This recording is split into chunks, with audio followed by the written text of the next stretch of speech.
The main వచ్చి రీసర్వేకి అదేదో జరిగిపోతుందని వద్దు అని చంద్రబాబు నాయుడు చెప్పినారు, అవన్నీ క్యాన్సిల్ చేస్తున్నాను, క్యాబినెట్ అప్రూవ్ అన్నారు, మళ్ళీ నిన్న చూస్తే మళ్ళీ అది కంటిన్యూ చేస్తున్నామని చెప్పడం జరుగుతుంది.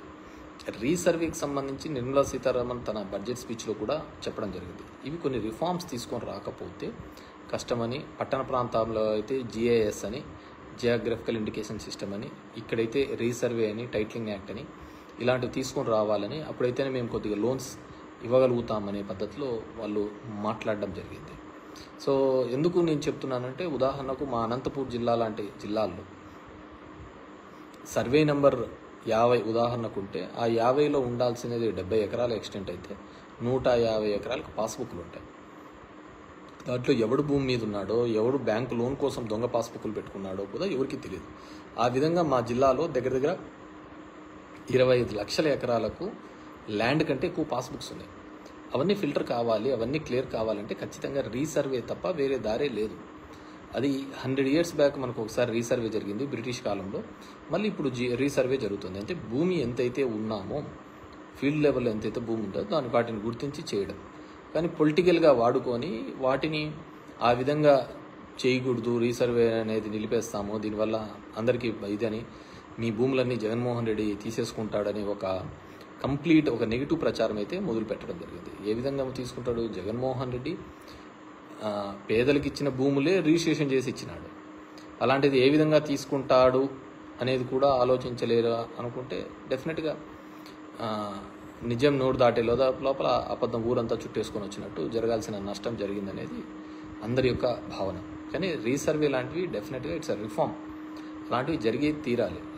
ఎందుకంటే దానికి గవర్నమెంట్ షూరిటీగా ఉంటుంది నీ టైటిల్కి. దానివల్ల 95% సివిల్ పంచాయతీలు, సివిల్ కోర్టులో డిస్ప్యూట్స్ అన్నీ తెగిపోతాయి. ఫీల్డ్ మీద భూమి లేకుండా చాలా పాస్బుక్స్, ఇప్పుడు మా జిల్లా చూస్తే 50 లక్షల ఎకరాలకు ఉదాహరణకు భూమి ఉంటే ఫీల్డ్ లెవెల్లో 75 లక్షల ఎకరాలకు పాస్బుక్లు ఉన్నాయి. సో అవన్నీ ఫిల్టర్ ఏ విధంగా అవుతాయి? కాబట్టి వాటన్నిటినీ కూడా ఏ విధంగా చేస్తారు అని అంటే మళ్ళీ రీసర్వే ద్వారానే అవన్నీ రెక్టిఫికేషన్ అనేది కావడం జరుగుతుంది. లీగల్ డిస్ప్యూట్స్ అన్నీ పోవాలి అంటే, కానీ దానిలకు కూడా తప్పు పట్టడం జరిగింది.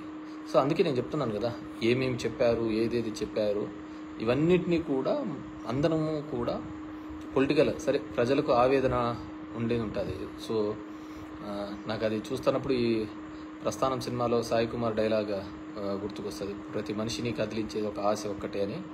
ఆ విధంగా ఆ ఆశతోనో కోరికతోనో కొత్తగా ఏమైనా మంచి జరుగుతుందని ఒక ఆలోచనతో చేసింటారు. So we have to give time, ప్రభుత్వానికి కూడా మనం టైం ఇవ్వాలి.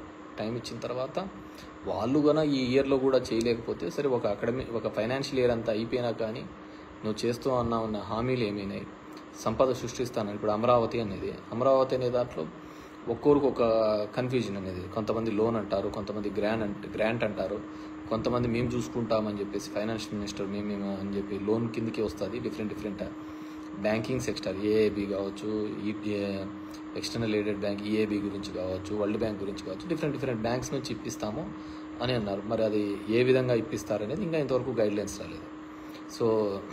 సో ఆ విధంగా ఉంది, దానిల మీద కూడా క్లారిటీ లేదనమాట.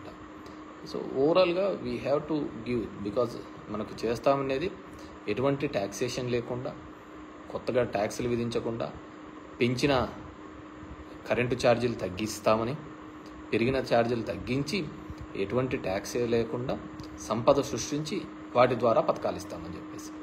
సో మనం 2 నెలల్లోనే అద్భుతాలు జరుగుతాయనుకోవడం కూడా తప్పే, అద్భుతాలు చేస్తారనుకోవడం కూడా తప్పే. సో అది చంద్రబాబు నాయుడు గారు చేస్తారనేది ఇంకా పెద్ద తప్పవుతుంది. Please subscribe .news.